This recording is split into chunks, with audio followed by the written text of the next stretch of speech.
Hello Bacha Party, welcome back to my YouTube channel Jaideep Sir's Maths Mania. In today's video lecture, we will start Gala paper set 4 Basic Maths section A. As we know that section A का हर एक question कितने mark का होता है बेटा?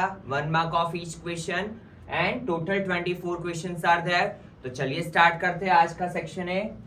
पहला question है आपका MCQs. If 33x plus 27y is equal to 147 and 27x plus 33y is equal to 153, the x plus y. तो देखो, जब भी आपको ऐसे दो वेरिएबल का सम पूछा है या दो वेरिएबल का सब्ट्रैक्शन पूछा है, तो हमें जो पूछा है वही हम करेंगे दो इक्वेशन के साथ. कैसे? यहाँ पे ये है मेरा पहला इक्वेशन, यहाँ पे ये है मेरा दूसरा इक्वेशन. तो मैं क्या करूंगा बेटा, दोनों इक्वेशन को ऐड कर दूंगा. देखो, ऐड करने से हमें हमारा आंसर मिल जाएगा 33x plus 27y is equal to 147 और यहाँ पे क्या होगा 27x plus 33y is equal to 153. Now add कर दो दोनों को, ठीक है. तो x का x 7 प्लस 3 10 कैरी 1, ये हो गया 60x, यहाँ पे ये हो गया 60y और यहाँ पे 7 प्लस 3 10 कैरी 1 0 300. अगर मैं यहाँ पे देखूं तो दोनों में से कॉमन क्या निकलेगा 60. तो x plus Y is equal to 300. Now ये 60 मल्टीप्लीकेशन में से डिवीजन में, so x plus Y is equal to 300. ये 60 आ गया डिवीजन में, तो 0 0 cut 6 5 30. So x plus Y is equal to क्या आएगा 5. So B is the correct option. ठीक है. तो जब भी एडिशन या सब्ट्रैक्शन का बोला है, you have to directly add या सब्ट्रैक्ट बोथ द इक्वेशन. ठीक है. चलिए नेक्स्ट क्वेश्चन देखते हैं. If the equation 2x square minus kx plus k is equal to 0 has, क्या बोला है, इक्वल रूट्स.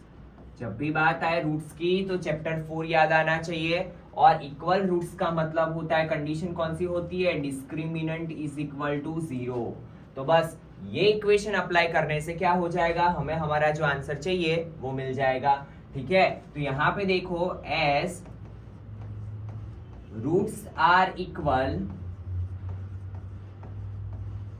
तो d क्या होगा, d इज इक्वल टू 0 और d क्या होता है b square minus 4ac is equal to 0. ठीक है. नाउ b स्क्वायर क्या है, तो b मेरा ये k है, तो यहाँ पे मैं लिख लू माइनस k का होल स्क्वायर माइनस 4. a क्या है मेरा 2 एंड c क्या है प्लस k, तो यहाँ पे लिख लो 4 2 into k is equal to 0. ठीक है. Now it is k square minus 4 2 जा 8k इज इक्वल टू 0. ठीक है. चलिए, दोनों में से कॉमन क्या निकल रहा है, k, तो अंदर बचा k minus 8 is equal to 0. ठीक है. यहाँ पे आपको k को डिवीजन में लेके नहीं जाना है. क्या होता है, ये दो टर्म का मल्टीप्लीकेशन होके 0 है, तो ये 0 हमें इसे भी देना पड़ेगा, ये 0 हमें इसे भी देना पड़ेगा. क्यों ऐसा करते हैं, क्योंकि अगर k की वैल्यू 0 है तो भी पूरा टर्म 0 हो जाएगा, और k की वैल्यू अगर 8 है तो 8 माइनस 8 0, तो भी ये पूरा टर्म क्या हो जाएगा 0. That's why we have to give 0 to both the terms. ठीक है. तो k is equal to 0, k minus 8 is equal to 0, so k is equal to 8. तो आंसर क्या आया, k इज इक्वल टू 0 और 8. अगर आप कोई भी एक टिक करके आए तो भी क्या हो जाएगा, गलत. सो d is the correct option. ठीक है. चलिए नेक्स्ट क्वेश्चन देखते हैं. Question number 3. The 10th term of AP. हमें पता है कि 10th टर्म को कैसे लिखा जाता है, A10 is equal to A plus 9D, where A क्या है मेरा √3. ठीक है. D क्या होता है A2 minus A1, where A2 क्या है मेरा √12 माइनस √3. नाउ सी, √12 में से √3 को डायरेक्टली मैं सब्ट्रैक्ट नहीं कर सकता, बट मुझे ये पता है कि √12 को मैं क्या लिख सकता हूं, 4 3 12 माइनस √3. ये 4 अगर स्क्वायर रूट के बाहर आता है तो ये क्या हो जाएगा 2. ठीक है. 4 स्क्वायर रूट के बाहर आता है तो क्या हो जाता है 2 रूट 3 माइनस रूट 3, और 2 रूट 3 में से रूट 3 जाएगा, बचेगा क्या रूट 3। तो मेरा डी क्या आया रूट 3। डी की वैल्यू को रख दो हमारे इक्वेशन में। मेरे पास ए भी है, मेरे पास डी भी है, तो मुझे क्या मिल जाएगा A10 मिल जाएगा। 9 root 3 into 9 root 3 plus root 3 that is 10 root 3। But मेरा जो आंसर है वो पूरा किसके फॉर्म में है, स्क्वायर रूट के फॉर्म में। तो ये 10 को मुझे कहाँ पे लेके जाना पड़ेगा, स्क्वायर रूट के अंदर, और 10 स्क्वायर रूट के अंदर जाता है तो 10 का क्या हो जाता है 100, बिकॉज 10 का स्क्वायर क्या है 100 इंटू 3 तो पहले से ही था, ठीक है। So answer is root 300। Clear है, तो कौन सा आंसर आएगा मेरा root 300, C is the correct option. ठीक है, चलिए नेक्स्ट क्वेश्चन देखते हैं। Question number 4, the distance of point P of MN from the origin. Origin के कोऑर्डिनेट्स हमें पता है क्या होते हैं 0 0, ठीक है। बात जब डिस्टेंस की आए तो हमारे पास डिस्टेंस फॉर्मूला है,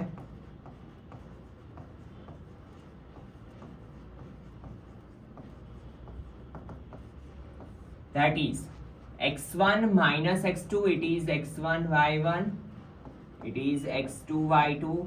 तो x1 माइनस x2 का whole square plus y1 minus y2 का होल स्क्वायर, ठीक है। तो m minus 0 that is m square, n minus 0 that is n square. तो मेरा करेक्ट ऑप्शन क्या है बी, ठीक है। बहुत ही सिंपल सा था। Now next question, question number 5, sine theta into cosec theta upon cos theta is equal to. तो सबसे पहले साइन और कॉसेक देख के हमारे माइंड में एक ही चीज आनी चाहिए कि both are reciprocal of each other, and अगर ये दोनों एक दूसरे के रेसिप्रोकल है तो इनका मल्टीप्लीकेशन क्या होता है 1। कैसे, तो देखो यहाँ पे साइन थीटा, कॉसेक को मैं क्या लिख सकता हूं 1 अपॉन साइन थीटा, नीचे cos theta as it is. Now sine sine cut, ऊपर कुछ नहीं बचा, मतलब 1 अपॉन कॉस थीटा, और 1 अपॉन कॉस थीटा को मैं क्या बोल सकता हूं सेक थीटा, ठीक है। So C is the correct option. C क्या आया मेरा सेक थीटा। क्लियर है बेटा। चलिए next question, question number 6, some observation arranged in ascending order. पहले से ही आपको असेंडिंग ऑर्डर में अरेंज करके दिए हैं S 12 18 27 x plus 3 x plus 9 40 42 and 50।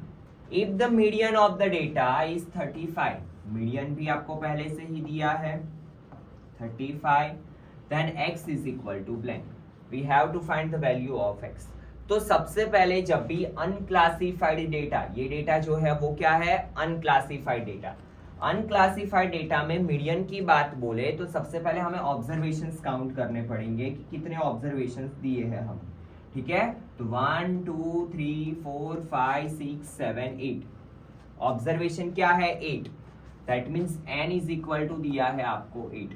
And जब भी ऑब्जर्वेशन मेरे इवन नंबर हो, ठीक है, जब भी ऑब्जर्वेशन क्या हो मेरे इवन नंबर हो, तो मीडियन फाइंड करने का इक्वेशन है मेरा n by 2th observation plus n by 2 plus 1th observation divide by 2, where m is equal to how many observations are there 8, तो 8 divide by 2, 8 divide by 2 plus 1 divide by 2, ठीक है। Now 2 4 जा 8, तो 4th observation, 2 4 जा 8, 4 plus 1 5th observation divide by 2। Median क्या दिया हुआ है मुझे पहले से ही 35, तो यहाँ पे m की जगह पे मैं क्या रखूंगा 35, ये 2 मल्टीप्लीकेशन में 4th ऑब्जर्वेशन क्या है मेरा x प्लस 3, 5th ऑब्जर्वेशन मेरा क्या है x प्लस 9, ठीक है बेटा। तो x plus 3 plus x plus 9, now 35 multiply to 70, x plus x 2x plus 9 plus 3 12। now ये 12 को इस साइड ले लो, सो ये क्या हो जाएगा 70 minus 12, is equal to 2x। तो यहाँ पे बचा 58, ठीक है, क्या बचा 58 is equal to 2x। So x is equal to 29। So x is equal to क्या बचा बेटा 29। So C is the correct option, ठीक है। चलिए देखते हैं next question, fill in the blank.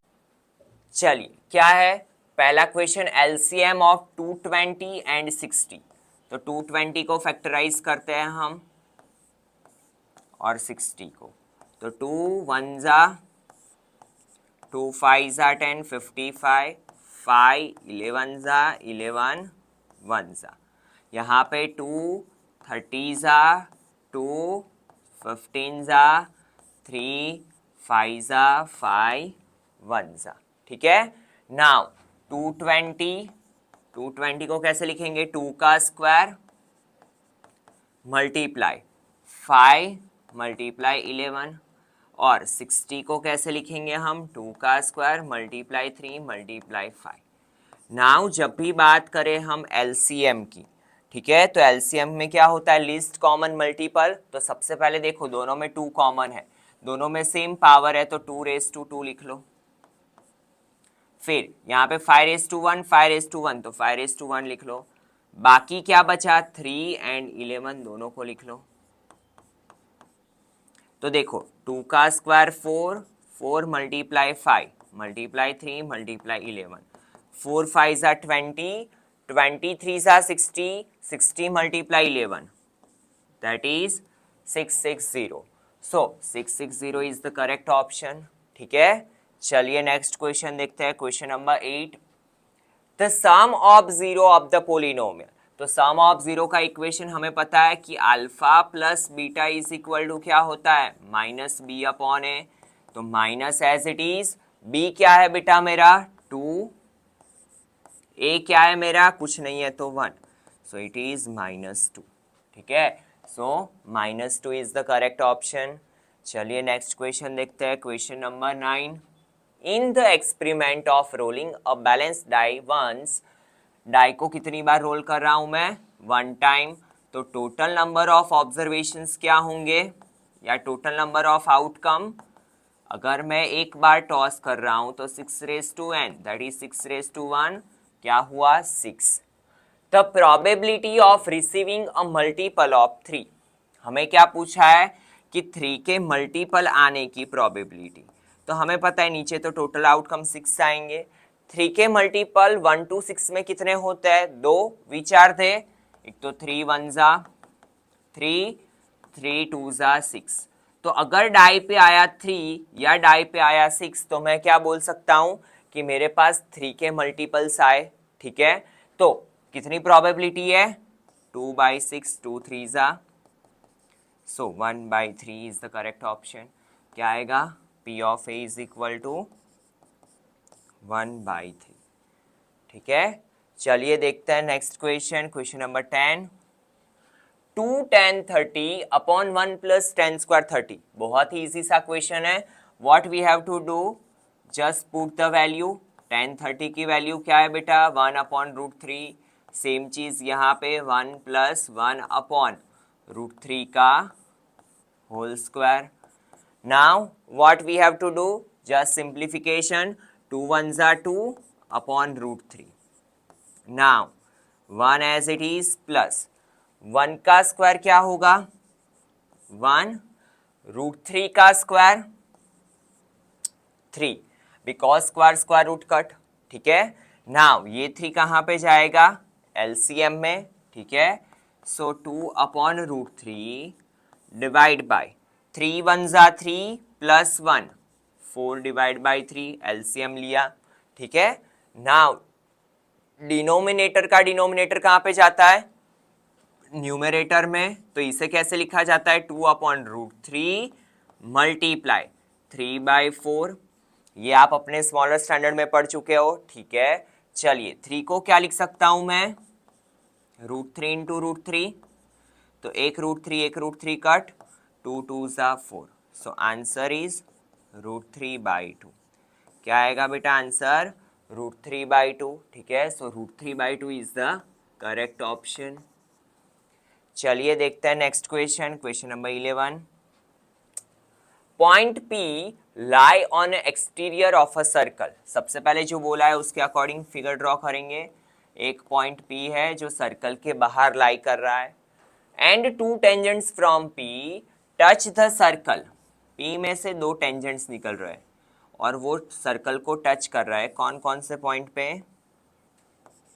A and B पे, ठीक है। If PAB is equal to 45, PAB क्या दिया है हमें? 45, देन एंगल PBA क्या होगा?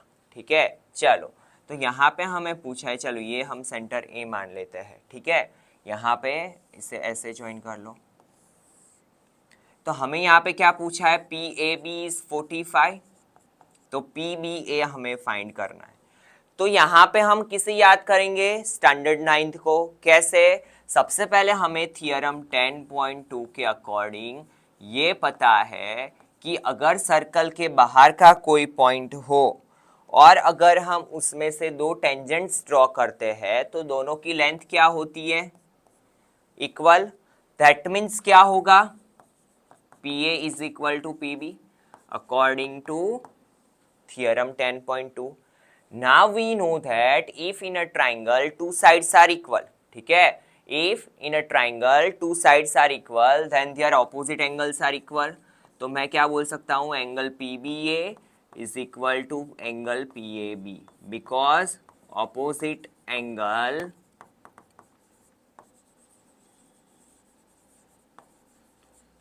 of equal sides are also equal, ठीक है। जो इक्वल साइड्स होती है उसके ऑपोजिट एंगल्स भी क्या होता है बेटा? इक्वल। सो एंगल PBA क्या होगा? 45, ठीक है। Is that clear? तो हमें PBA फाइंड करना था, क्या मिलेगा? 45। अगर हमारे कॉन्सेप्ट क्लियर है तो ऑब्जेक्टिव्स हमसे बहुत ही इजीली सॉल्व हो जाएंगे, ठीक है। चलिए नेक्स्ट क्वेश्चन देखते हैं, question number 12। If the mean of, again we have given unclassified data, यहाँ पे बात हो रही है मीन की, और मीन क्या दिया है मुझे? 9। तो सबसे पहले लिख लो x bar is equal to 9। Now unclassified data के लिए मीन का इक्वेशन क्या है? x bar is equal to sigma xi upon n, where sigma xi क्या होता है? Sum of observation, and n क्या होता है? Total number of observation. तो यहाँ पे ध्यान दो, x बार की जगह पे 9 रख दो। अगर मैं सम ऑफ ऑब्जर्वेशन करूँ तो 6 plus 7 plus x plus 8 plus y plus 14 upon 1 2 3 4 5 6।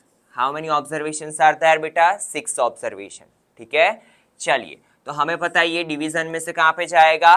Multiplication में। तो 9 6 54 is equal to 6 plus 7 13 plus 8 21 plus 4 25 plus 10 35 plus x plus y as it is, ठीक है। क्या किया मैंने? सबका सम। नाउ ये 35 साइड आएगा तो माइनस, तो 54 minus 35 is equal to x plus y. So x plus Y is equal to क्या होगा? 19, ठीक है। तो x plus Y is equal to क्या होगा बेटा?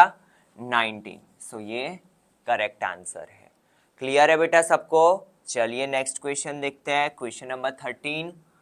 True false for any two positive integers a and b, HCF of AB into LCM of AB is equal to a into b। तो yes it is true, because ये क्या है हमारा? Relation formula from chapter 1। तो ये given statement क्या है बेटा हमारा? ट्रू। बहुत ही सिंपल सा क्वेश्चन था, ठीक है। चलिए नेक्स्ट क्वेश्चन देखते हैं, question number 14। The graph of quadratic polynomial p of x ax square plus bx plus c, मतलब बात हो रही है क्वाड्रेटिक इक्वेशन की, ठीक है। Intersect the x axis at 2 points at least. यहाँ पे वर्ड यूज हुआ है 2 point at least. At least का मतलब क्या होता है? दो या दो से ज्यादा, बट हमें पता होना चाहिए कि क्वाड्रेटिक इक्वेशन का जो ग्राफ है वो एट मोस्ट 2 पॉइंट पे इंटरसेक्ट करता है, नॉट एट लीस्ट। तो गिवन स्टेटमेंट क्या आएगा? फॉल्स। ठीक है, क्लियर है? अगर एग्जैक्टली 2 बोला है फिर भी हम क्या लिखेंगे? फॉल्स। क्या आएगा आंसर? एट मोस्ट 2 पॉइंट, 2 या 2 से कम पॉइंट पे। ठीक है, चलिए next question. The graph of 4x plus 7y is equal to 0 is a line passing through origin. हमें बोला है कि ये जो लाइन है उसका ग्राफ ओरिजिन में से पास आउट हो रहा है। ठीक है, तो हमें पता होना चाहिए ओरिजिन के कोऑर्डिनेट्स क्या होते हैं? 0 0। अगर मैं इक्वेशन में 0 0 रख रहा हूँ, क्या रख रहा हूँ बेटा? यहाँ पे इक्वेशन में 0 0 और ये सेटिस्फाई हो रहा है, दैट मीन्स क्या होगा कि यस ये 0 0 में से पास आउट हो रहा है। ठीक है, तो चलिए रख के चेक करते हैं। 4 0 प्लस 7 y की जगह पे भी 0 रखा, तो 4 into 0 0, 7 into 0 0 is equal to 0। तो हमें RHS मिला, तो yes it is passing through the origin. अगर आपको ये ऐसा बोला होता कि is a line passing through point 2 3, तो मैं x की जगह पे 2 रखता, y की जगह पे 3 रखता और राइट हैंड साइड का मेरा आंसर आता, तो मैं बोलता यस ये पॉइंट में से पास आउट हो रहा है। ठीक है, तो यहाँ पे ओरिजिन का बोला था तो मैंने ओरिजिन के कोऑर्डिनेट्स रखे और मुझे RHS मिला, that's why given statement is true. ठीक है, चलिए नेक्स्ट क्वेश्चन, क्वेश्चन नंबर 16।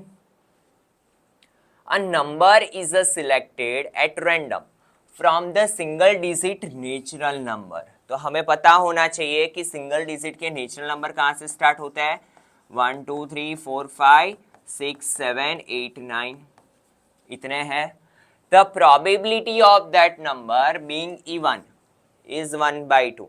हमें बोला है इवन नंबर आने की प्रोबेबिलिटी क्या है? 1/2। तो चलिए चेक करते हैं। तो हमें पता है कि टोटल आउटकम्स कितने हैं? 9। ठीक है, now how many even numbers are there? 2 4 6 8। तो प्रोबेबिलिटी क्या आई? 4/9। तो हमें क्या बोला है यहाँ पे? 1/2। तो गिवन स्टेटमेंट क्या आएगा? फॉल्स। ठीक है, चलिए next question. Answer in one word, find the sum of first 15 multiples of 12। हमें क्या करना है? 12 के फर्स्ट 15 मल्टीपल का सम फाइंड करना है। तो जब भी बात आए मल्टीपल की, 12 का टेबल हमें बोलना है 12 plus 24 plus 36 dot dot dot. चलिए मुझे ये सीरीज तो मिल गई। ठीक है, नाउ इस पे से क्या मिलेगा? A that is 12, D that is 24 minus 12, तो क्या होगा? 12। ठीक है, now what I have to find? S 15, तो n/2 2a plus n minus 1 into d। Now instead of n what I have to put? 15, तो यहाँ पे लिखेंगे 15 डिवाइड बाई 2। 2 a की जगह पे क्या आएगा? 12, n की जगह पे क्या आएगा? 15 माइनस 1 और d की जगह पे क्या आएगा? 12। ठीक है, चलिए 15 डिवाइड बाई 2, 12 2 ज़ा 24, 15 माइनस 1 दैट इज 14 इंटू 12। तो 14 इंटू 12 का मल्टीप्लीकेशन करते हैं।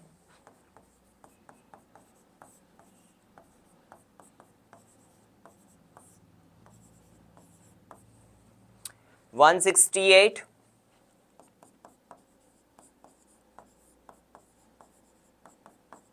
प्लस 24, तो 15 divide by 2, 8 plus 4 12, carry 1, 6 plus 2 8 plus 1 9, 192, 2 9 ज़ा 18, 1 2 6 ज़ा 12।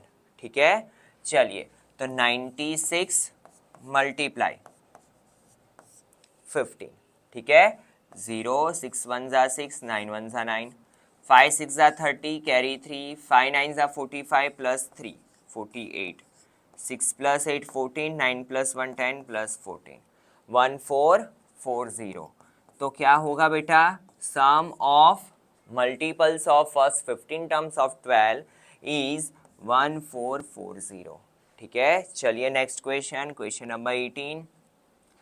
The common point of a circle and it's tangent is known as. तो हमें पता है कि सर्कल और अगर मैं यहाँ पे टेंजेंट ड्रॉ करूँ तो इसका कॉमन पॉइंट क्या होता है, पॉइंट ऑफ कांटेक्ट।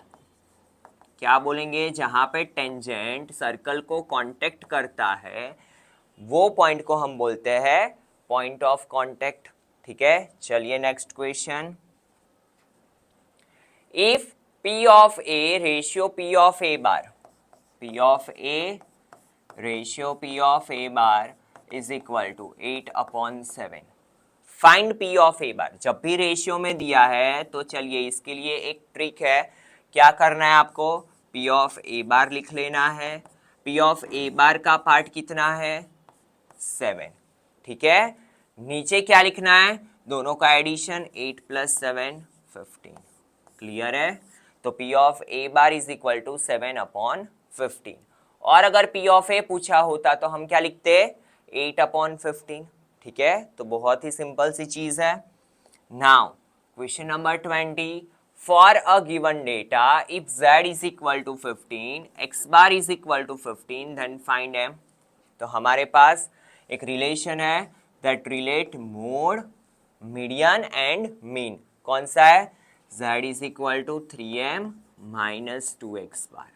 ठीक है, एंड अगर आप ऑब्जर्व कर रहे होंगे स्टूडेंट, तो हर एक क्वेश्चन क्या होता है पेपर में, थोड़ा थोड़ा एक दूसरे से रिलेट होता है। एक क्वेश्चन आपका इसके रिलेटेड होता ही होता है। ठीक है, तो ये वाली आइडेंटिटी तो आपको पता ही होनी चाहिए। तो यहाँ पे ध्यान दो, z कितना है 15, मीडियन हमें फाइंड करना है 2, x बार इज ऑल्सो 15। ठीक है, तो चलिए 15 3m, 15 2s 30, ये 30 इस साइड आया सो इट बिकम पॉजिटिव। तो 15 + 30 that is 45 is equal to 3m। So m is equal to क्या होगा बेटा, 45 divide by 3, 3 15 so m is equal to क्या होगा 15। तो हमारा मीडियन क्या मिला हमें 15। क्लियर है, चलिए next question. Match the following, बहुत ही सिंपल से होता है, फॉर्मूला बेस ही होता है। ठीक है, चलिए area of the base of a cylinder. तो सिलेंडर का जो बेस होता है वो क्या होता है, सर्क्यूलर। ठीक है, तो इसके बेस का फॉर्मूला क्या आएगा, πr²। ठीक है, तो 21 के सामने b। Then after curve surface area of a hemisphere, तो हमें पता है कर्व सरफेस एरिया क्या होता है 2πr²। तो 22 के सामने क्या आएगा बेटा, c। ठीक है, चलिए next question. Length of a minor arc, chapter area related to circle, length of minor arc क्या होता है, πr(θ/180। Then after area of minor sector, तो एरिया ऑफ माइनर सेक्टर क्या होता है, πr²θ/360। तो दोनों क्वेश्चंस बहुत ही इजी है, तो 23 में आएगा सी, 24 में आएगा ए। ठीक है, तो आई होप सो कि आपको सारे क्वेश्चंस बेटा समझ में आए होंगे। इसी के साथ आपका सेक्शन ए कंप्लीट हुआ पेपर 4 का, और आज के क्वेश्चंस आई थिंक सो बहुत ही इजी थे। ठीक है, तो चलिए मिलता है नेक्स्ट वीडियो लेक्चर में सेक्शन बी के साथ। Thank you students.